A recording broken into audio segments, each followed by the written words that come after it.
Ми се допаѓа начинот на кој што брат Данило ја најави проповета, размислување од Божијата реч.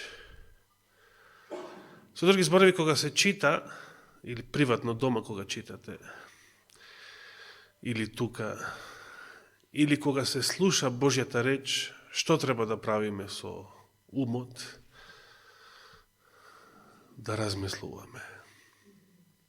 Да размислуваме. Оние што така прават, особено кога слушаат проповед, значи размислуваат и дури ги испитуваат писмата, дали е тоа така, како се наречени во Библијата? Мудри.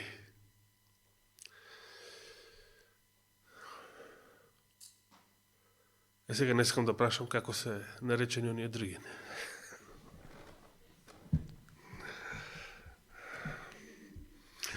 Да, бидејќи црквата се дели на 5 мудри девојки и некои други 5. Настаните во светот се движат, почнаа да се движат со поголема брзина, што е логично колку се ближи крајот, толку брзината е поголема, нели? Значи, кога ќе пуштите камен да паѓа или било што, од голема висина, например, од тука во Скопје би биле Джевахир кулите највисоки, нели? Кога каменот или предметот што паѓа постигнува најголема брзина?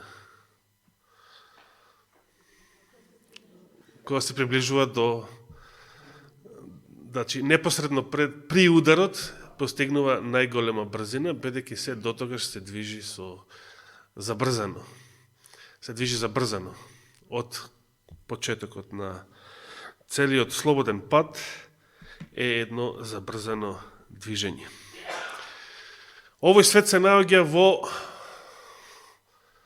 се уште не слободен пат, бидејќи слободен ќе биде кога Господ ќе нареди ангелите веќе да не ги задржуваат ветриштата. За да не ги разбираме настаниве, да не си ги земаме, да не си го земаме животот здраво за готово и мирот и слободата, еве едно апокалиптично сценарио. Тајните служби направија сега војна помеѓу Арменија и Азербејџан, еден стар конфликт од минатиот век, кој што само беше замрзнуван. Како што и ние тука живееме во Балканот и Косово, и ние тука сме само едно замрзнато. Значи, не некое мирно, стабилизирано, туку само еден замрзнат конфликт. И сега видите колку лесно овој конфликт меѓу Арменија и Азербејџан може да се претвори во Трета светска војна. Затоа што на страната на Арменија влегува Русија, веќе е влезена со нејзини авиони и оружје, противвоздушна одбрана, системите С-300 и така натаму. На страната на Азербејџан веќе е влезена Турција со нејзини авиони. Израел веќе почна да го поддржува исто Азербејџан, што е парадоксално. Видите колко е парадоксална ситуацијата. А сега нешто почудно. Иран, што мислите на која страна застана? Иран се, значи, шиитски ислам, исто како азербејџанците. Азербејџанците се шиитски ислам. Но Израел застанува на страната на Азербејџан, Иран застанува на страната на Арменија. И Иран, последниве информации, кажува дека Иран довлечкува големи вооружени сили на границата со Азербејџан, за да војува против него. Ако се разгори конфликтот, Нетањаху најави дека ако Иран влезе во сударот, Израел ќе започне војна против Иран. Ќе мора Америка да се вклучи. Може би чекаат избори да поминат. Америка ќе застане на страната на Азербејџан, Турција и Израел. Русија на страната на Иран и Ерменија. И што сакате?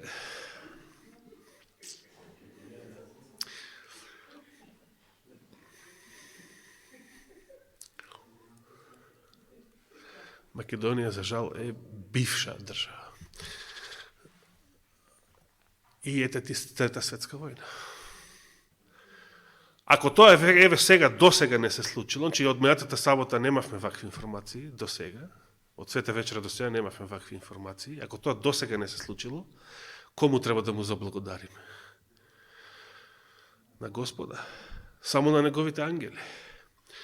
Значи, почнуваат настаните да се движат со голема брзина.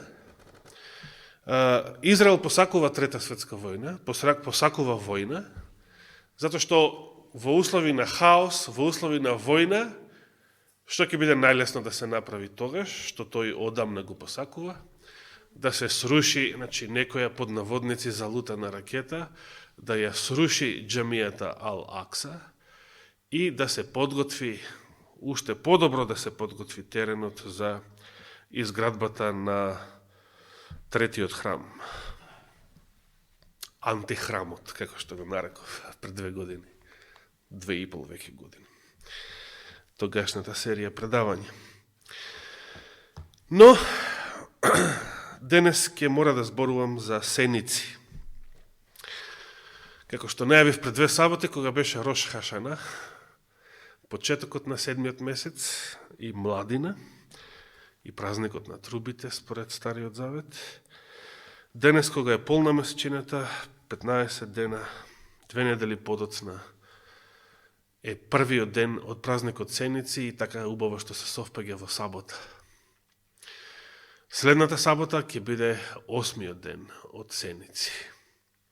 Првиот и 8-миот ден од Сеници биле определени како неработни, значи како шабат, а штом се совпаѓаат со седмичната сабота, тоа е, значи, голема сабота, како што беше за Пасха.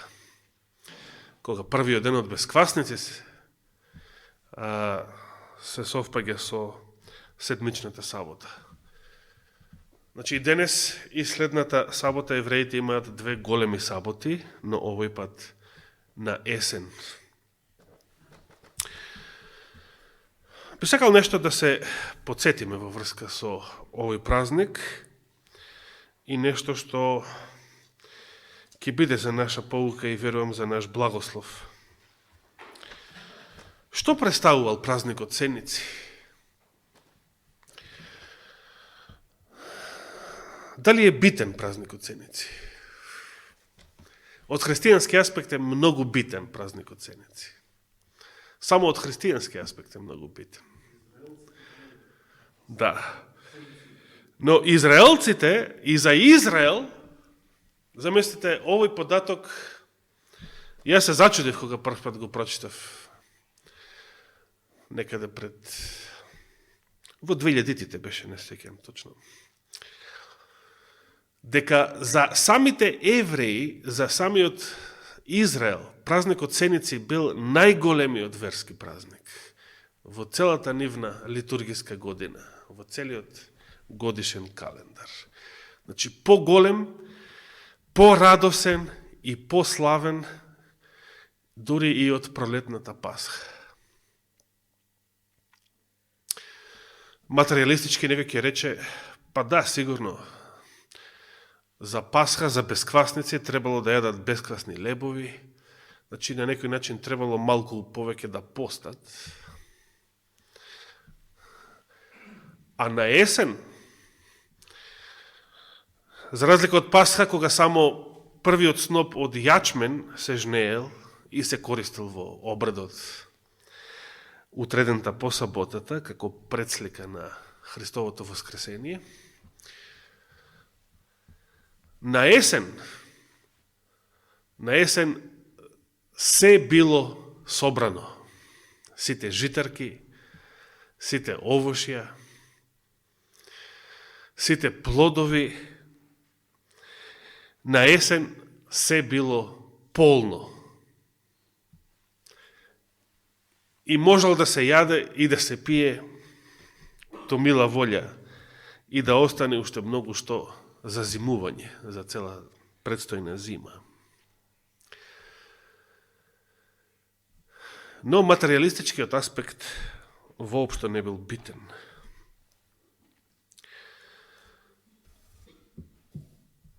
Една друга причина зашто празникот Сеници бил најрадосниот и најголемиот празник во Стариот Израел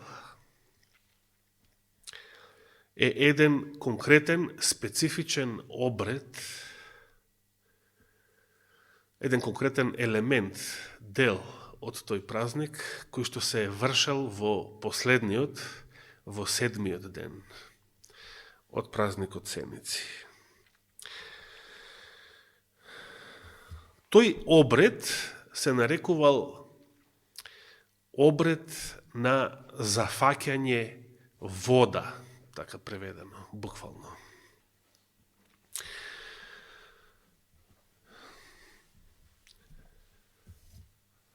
Пред да продолжиме на таа тема, да отвориме во Левитската книга, 3-та книга Мојсеева, и да прочитаме како е дефиниран во таа глава празникот Сеници.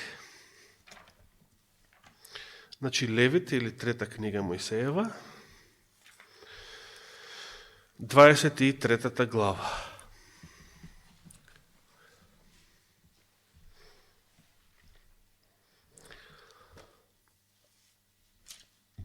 Трета книга Мојсеева, Левит, 23 глава.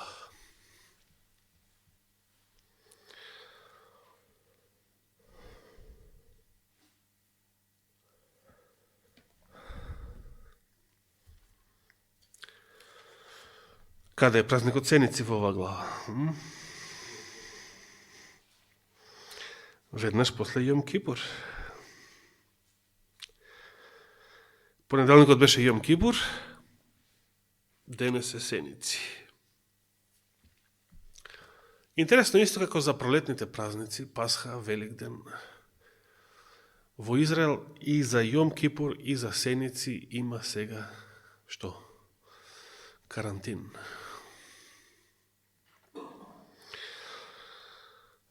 Се е затворено, дури и верските прослави се забранети. Што ќе биде понатаму, Господ знае. Да.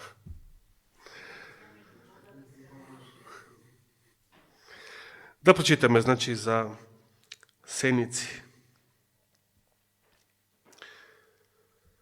И му рече Господ на Мојсей, почнем да читаме 33 стих. И му рече Господ на Мојсей велејки: кажи им на синовите израелски и рече им: во 15-тиот ден од 7-миот се мисли, бидејќи и предходните, и Јом Кипур, и Рош Хашана, празникот на трубите, сите тие биле 7-миот месец. Значи, 15-тиот ден од истиот месец, 7-миот месец, е празникот на Сениците. Господов празник што трае 7 дена. Во првиот ден правете свето собрание, никаква работа не вршете. 7 дена принесувајте му на Господ жртва, а во 8-миот ден исто така направете свето собрание, значи наредната сабота, и тогаш принесувајте му на Господ жртва, тоа е оддание на празникот, и никаква работа не вршете. Малку подолу се вели 39-тиот стих: а на 15-тиот ден од 7-миот месец, значи како денес, според еврејскиот календар,